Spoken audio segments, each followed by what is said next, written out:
Do you consider Koyomi Matsushima your toughest opponent in MMA so far?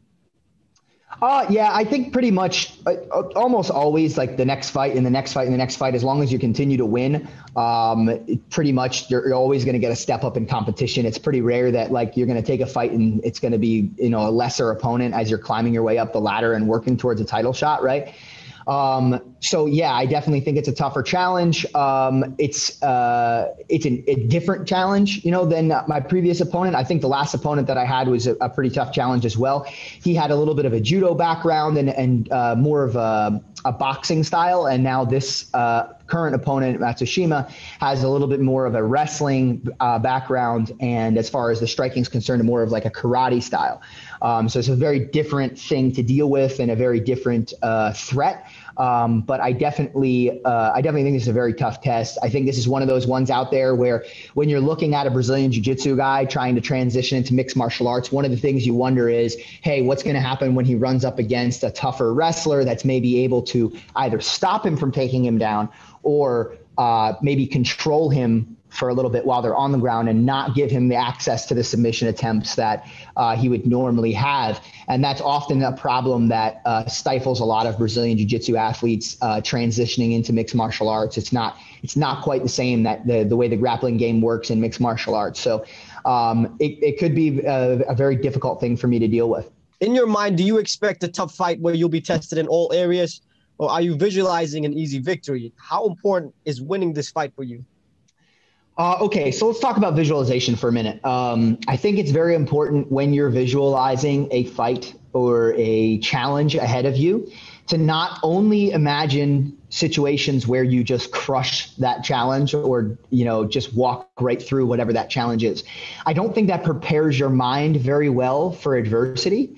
So visualization is an important process for, I think, any athletic endeavor or any challenge that you're going to face. I think it helps prepare your mind. But if you're only using visualization for the purposes of convincing yourself that you're going to not encounter any struggle and just win with ease and not have any problems, I think you're not adequately preparing yourself for said challenge. Yeah, sure. Sometimes it may be like that. Sometimes you, like, you know, my last fight, like I was able to get a hold of a single leg fairly quickly and get right into a leg lock. I mean, it's still challenging, but I walked right through that challenge very quickly and didn't encounter a lot of adversity. I didn't take any big hits.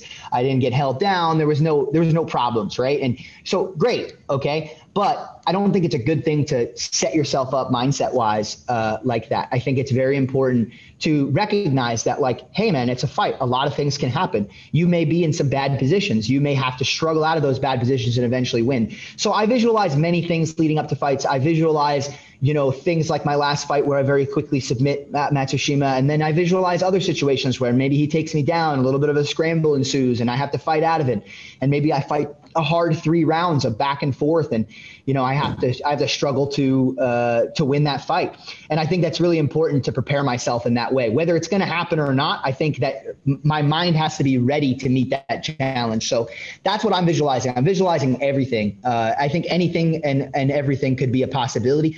I think I could sustain damage. I think I could get taken down. I think all of these things could potentially happen in a fight, and I'm ready for it regardless. What I hope to do, what I plan to do, is make it as quick and efficient as I did my previous fight. But I'm ready for anything, and I'm visualizing everything. You mentioned that you've studied the top guys in your division. Other than yourself, who do you think has the strongest grappling? Strongest grappling.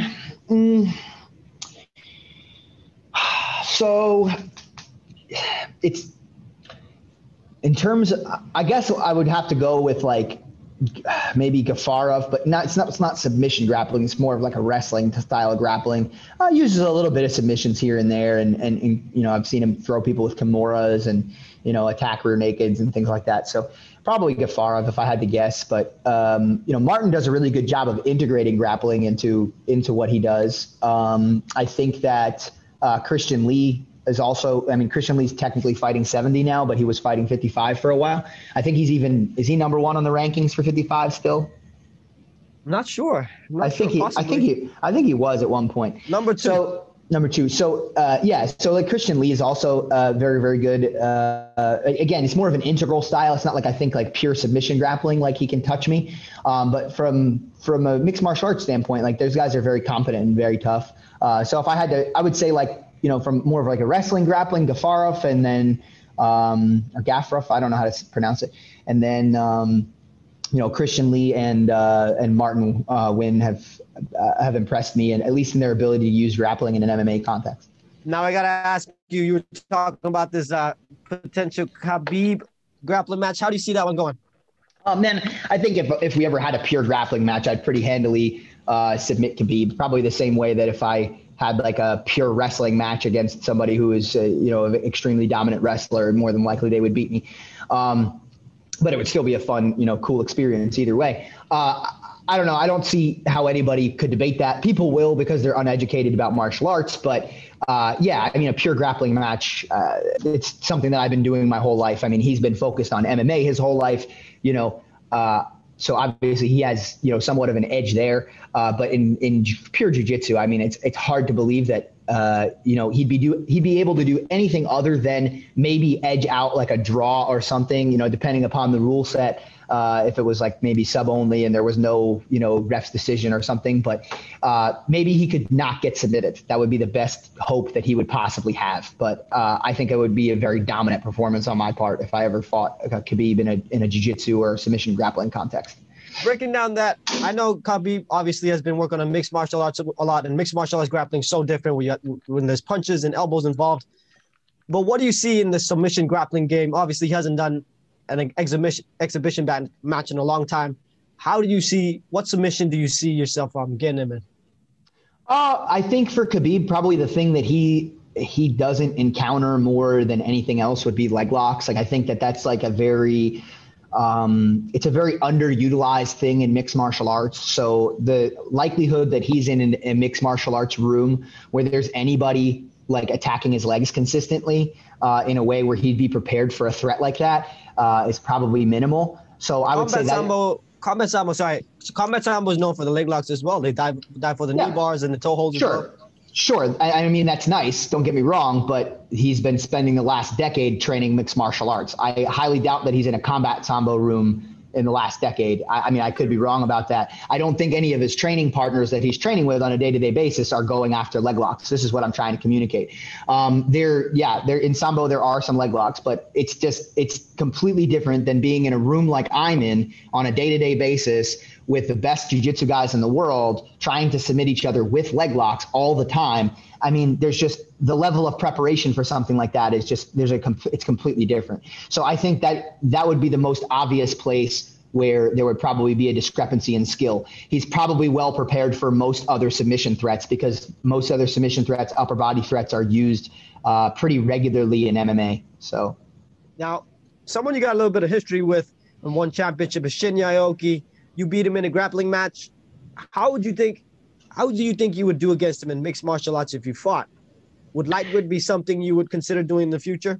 Absolutely, man. I'm really excited for that potential matchup. Obviously, I have things to do first. I think the first thing to worry about is winning the title in my own division. But then once I get into the realm of like, okay, I have the title and we can start looking elsewhere, I think one of the first cool fights to take, instead of just challenging for the title at 70, which I would love to do also, would be taking that Shinya Aoki fight. And I think if he wants it, it's definitely a really cool matchup to make. I mean, at the end of the day, it's going to be up to him because there's no reason why he would have to take a fight like that, considering we're in different divisions.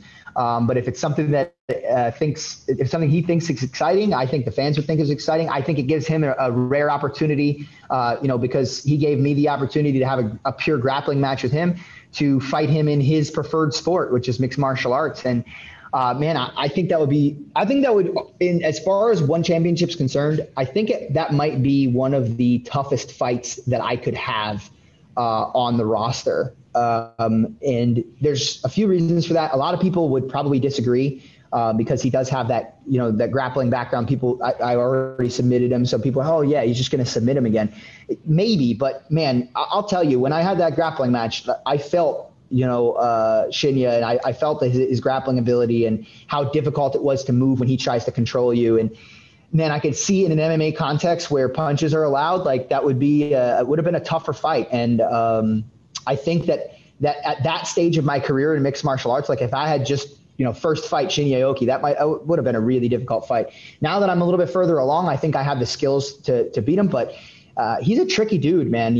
Every so often he pulls out some really, really slick jiu-jitsu and controls people really well. And I really look forward to that challenge, regardless of what other people think. That excites me.